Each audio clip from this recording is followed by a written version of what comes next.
नमस्कार, स्वागत है आप सभी का। मैं हूं हिमांशु और आप देख रहे हैं हलचल इंडिया। बेबाक खबर तेज असर। आइए नजर डालते हैं आज की खबरों पर। हाईकोर्ट बेंच की मांग को लेकर जिला बार संघ ने सांसद चंदन चौहान से मिलकर उन्हें ज्ञापन सौंपा। उल्लेखनीय है कि पश्चिम उत्तर प्रदेश में हाईकोर्ट बेंच की स्थापना की मांग पिछले 50 सालों से चल रही है, जिसके चलते पश्चिमी उत्तर प्रदेश व जनपद में पूर्व में भी कई बार प्रदर्शन और ज्ञापन सौंपे गए हैं, जिसमें अवगत कराया गया कि पश्चिम उत्तर प्रदेश में हाईकोर्ट बेंच की स्थापना नितांत आवश्यक है, क्योंकि प्रयागराज हाईकोर्ट यहाँ से करीब 700 किलोमीटर दूर है और यहाँ आने जाने में समय और पैसा भी अधिक लगता है, जिससे वादकारी को परेशानी उठानी पड़ती है। सुगमता से न्याय मिल सके, इसी कारण समय समय पर पश्चिम में बेंच की स्थापना की मांग उठती रही है। इसी संदर्भ में जिला बार संघ के अध्यक्ष ठाकुर कुंवर पाल सिंह और जिला बार संघ के महासचिव चंद्रवीर सिंह एडवोकेट के नेतृत्व में अधिवक्ताओं ने बिजनौर सांसद चंद्र सिंह चौहान के आवास पर पहुंचकर उन्हें इस संबंध में ज्ञापन सौंपा।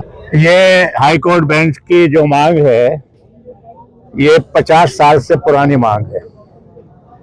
इतना लंबा संघर्ष शायद कभी किसी भी मांग के लिए ना किया गया हो, लेकिन बदकिस्मती है कि हमारी इस मांग को बार बार आश्वासन, जो भी भिन्न भिन्न सरकारें रही हैं देश में या प्रदेश में, आश्वासन सबने दिया, लेकिन मांग को पूरा किसी ने नहीं किया। आज फिर पुरजोर तरीके से हमने ये ज्ञापन, जो संघर्ष समिति का निर्णय लिया गया था 15 नवंबर को कैराना सेशन न्यायालय के प्रांगण में, उसके अनुरूप हमारे 22 जिले सब के सब अपने स्थानीय सांसदों को ये मांग पत्र हमने दिया है कि वो इस हमारी जायज मांग को उचित तरीके से, पुरजोर तरीके से संसद में रखने की कृपा करें। इसी संदर्भ में आज हम तो जाने वाले थे सांसद महोदय के आवास पे, लेकिन सांसद महोदय चूंकि हमारी बार के मेंबर भी हैं, उन्होंने कहा कि नहीं मैं खुद ही आ रहा हूं।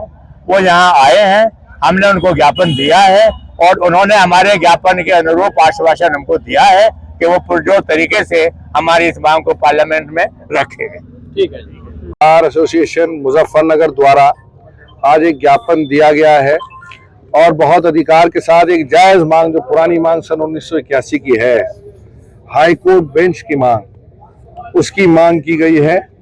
आज नो वर्क भी इन जिलों में है, जहां बड़ा नुकसान न्याय की व्यवस्था लेने में हो रहा है, वहीं आज ये जायज मांग को संसद आने वाले शीतकालीन सत्र में किस तरीके से उठाया जाए, तो मैंने पूर्ण रूप से आश्वस्त किया अपने बार के तमाम पदाधिकारियों को कि 100% जिस विश्वास के साथ उन्होंने ये बात रखी है, संसदीय परंपराओं के अनुसार, चाहे 0 आर हो, चाहे सवाल लगाने के माध्यम से हो, चाहे 377 के रूप में लिखित के माध्यम से हो, चाहे खुद कानून मंत्री से मिलना हो, चाहे प्रधानमंत्री से मिलने का समय लेना हो, सभी माध्यमों का प्रयास करके अपनी हाई कोर्ट बेंच के लिए, अपने नागरिकों के सुलभ न्याय दिलाने की व्यवस्था के लिए, और जो हमारे पार्टी के नेता आदरणीय जयंत चौधरी जी, स्वर्गीय चौधरी अजीत सिंह जी भी लगातार इस मांग के फेवर में रहे हैं, तो हमारी पार्टी, दल और तमाम लोग जब सब राजी हैं, तो निश्चित रूप से हम पूर्ण रूप से ये मांग उठाने का प्रयास करेंगे। चुनाव के दौरान पश्चिम उत्तर प्रदेश को अलग करने की बात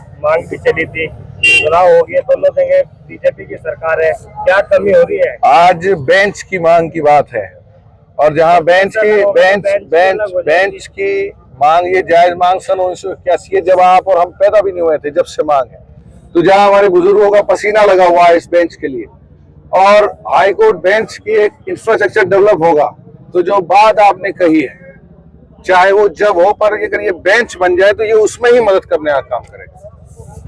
वक्त हो चला है आपसे विदा लेने का। कल फिर होंगे हाजिर कुछ नई और ताजा खबरों के साथ। तब तक के लिए दीजिए हमें इजाजत। नमस्कार। हमारे YouTube और Facebook चैनल को फॉलो और सब्सक्राइब करना ना भूलें।